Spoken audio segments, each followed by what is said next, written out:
नारायण नारायण.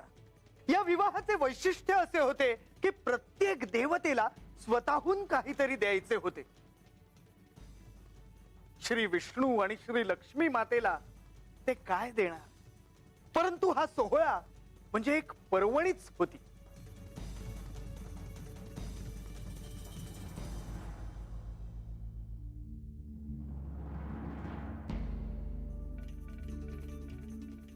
हा विवाह सोहळा अत्यंत विशेष आहे. संपूर्ण अंतरिक्ष हेच मंडप झाले आहे आणि या मंडपाला मी केवळ एक इंद्रधनुचे तोरण लावतो आहे.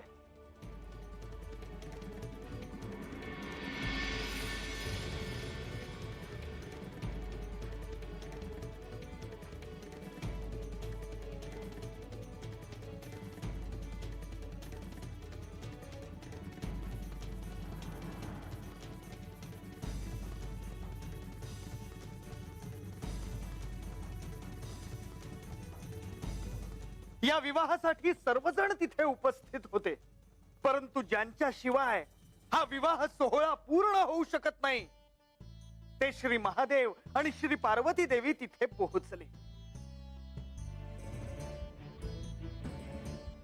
हलाहल पचवून सर्व रत्नांचा वाटप करून श्री महादेव तिथे पोहोचले होते.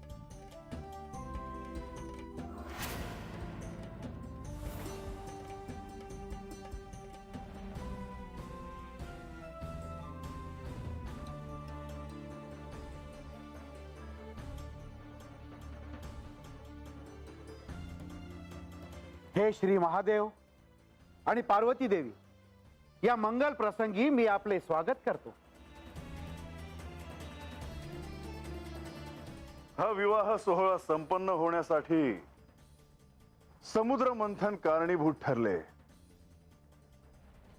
आणि हे समुद्र मंथन श्री विष्णूंमुळे शक्य झाले. त्यांनी कूर्मावतार धारण केला आणि एक एक रत्न बाहेर आले. वासुकी, मेरू पर्वत, बळी आणि सर्व दैत्य, इंद्रदेव आणि सर्व देव ह्यांनी ह्या समुद्र मंथनात सहाय्य केले आणि म्हणून श्री महालक्ष्मी पुन्हा प्रकट झाल्या. त्रिमूर्तींना पूर्ण स्वरूप प्राप्त झाले. असंतुलन नाहीसे झाले. ह्या विवाहानंतर समुद्र मंथन अल्पावधीसाठी थांबवावे आणि श्री विष्णू आणि श्री लक्ष्मी यांना विष्णू लोकी राहू द्यावे अशी माझी इच्छा आहे. पार्वती, असेच होईल.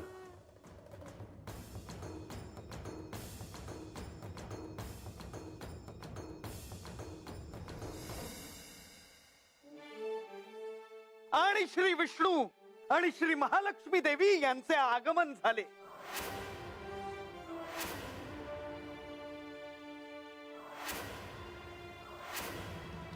या देवी सर्व भूतेषु आनंद रूपेण संस्थितः यशमदेहि मामदेहि श्री महालक्ष्मी नमोस्तुते. नमो देव्यै महादेव्यै शिवायै सततं नमः. नमः प्रकृत्यै भद्रायै नियता प्रणता स्मता.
बंधू, आज मी स्वतः तुम्हाला सजवणार आहे.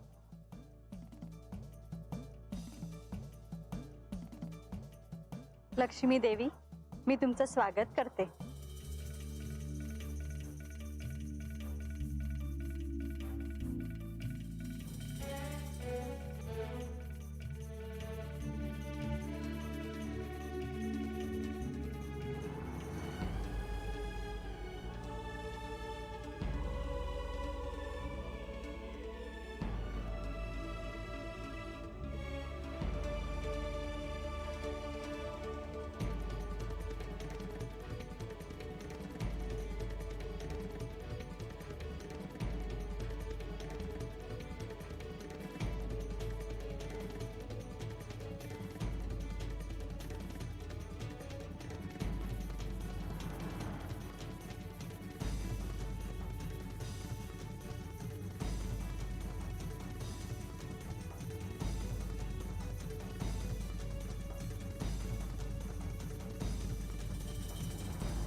हे प्रभो, हे माते, या विश्वकर्माचा नमस्कार स्वीकार करावा. या विवाहानिमित्त मी विष्णुलोक अधिक सुशोभनीय केला आहे. ही माझ्याकडून आपल्याला भेट आहे.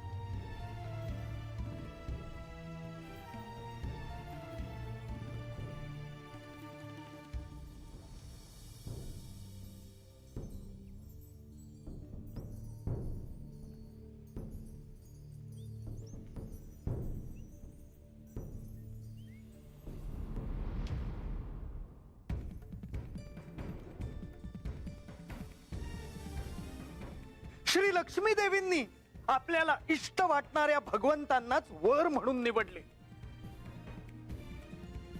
कारण त्यांच्यात सर्व सद्गुण नित्य निवास करतात. परंतु प्राकृत गुण त्यांना स्पर्शही करीत नाहीत. आणि मादी सिद्धी त्यांची इच्छा धरतात, परंतु ते कोणाचीच अपेक्षा करीत नाहीत. शिवाय लक्ष्मी देवींचे एकमेव आश्रय भगवंत होते आणि म्हणूनच तिने त्यांना वरले. जिच्या भोवती चारही बाजूंनी धुंद भ्रमर मधुर गुंजारव करीत आहेत. अशा ताज्या कमळांची माळ श्री लक्ष्मी देवींनी भगवंतांच्या गळ्यात घातली.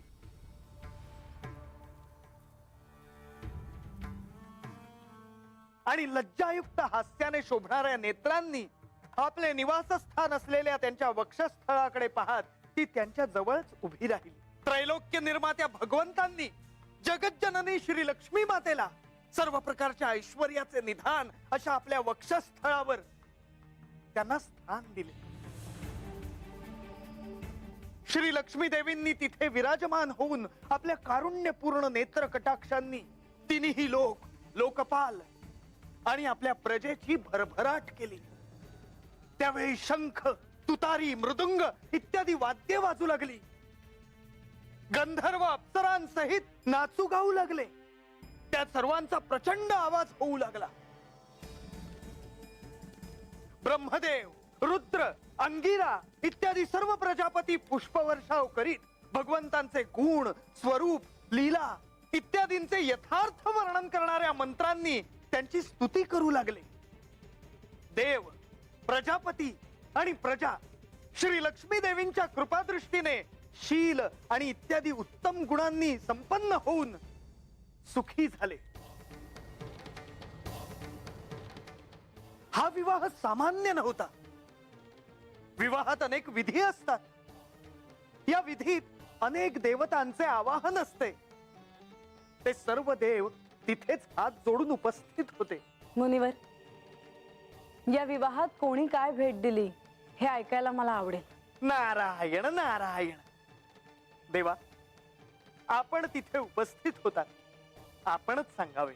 म्हाळसा, भेटवस्तू काय द्याव्यात हे मला ठाऊक नव्हतं. पण श्री महालक्ष्मी ह्या सृष्टीत पुन्हा प्रकट झाल्या म्हणून पार्वतीने श्री विष्णू ह्यांनाच भेट दिलं. कारण पार्वती श्री विष्णू ह्यांना बंधू मानते. कारण ह्या सृष्टीतून श्री महालक्ष्मी पुन्हा गुप्त होऊ नयेत.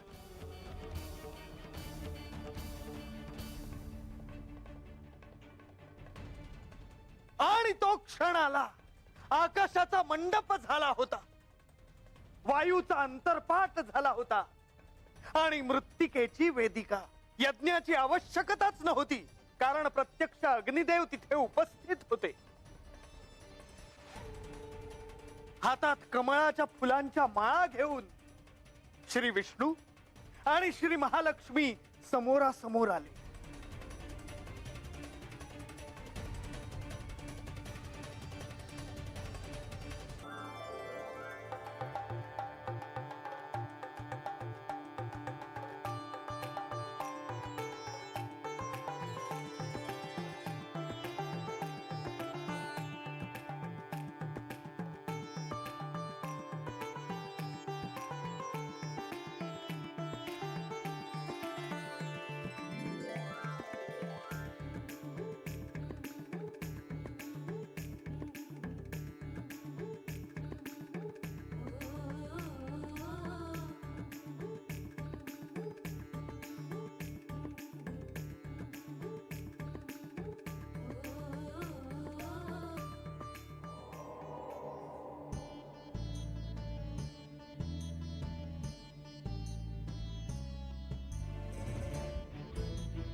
श्री लक्ष्मी आणि श्री विष्णू यांनी जो विरह सहन केला तो कधीही कोणाच्याही वाट्याला येऊ नये.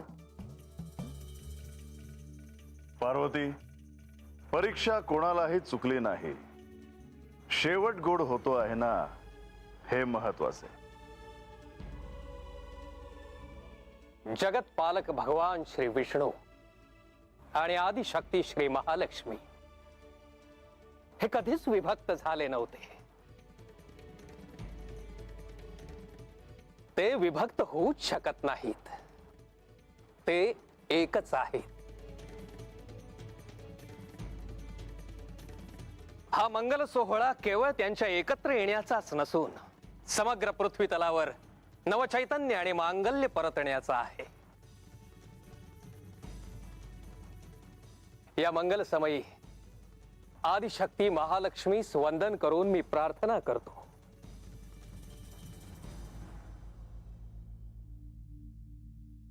की हे माते, या पृथ्वी तलावर धन धान्य जल संपत्ती अशा विविध रूपात प्रतिष्ठापित होऊन मनुष्यास सुख प्रदान करावे. भगवान विष्णूंनी पुन्हा एक वार तिन्ही लोकांना संकटातून तारले आहे. मी त्यांना वंदन करून अशी प्रार्थना करतो, हे प्रभू, भविष्यात आदिशक्तीसह या पृथ्वी तलावर प्रतिष्ठापित होऊन भक्तांच्या मनोकामना पूर्ण कराव्यात.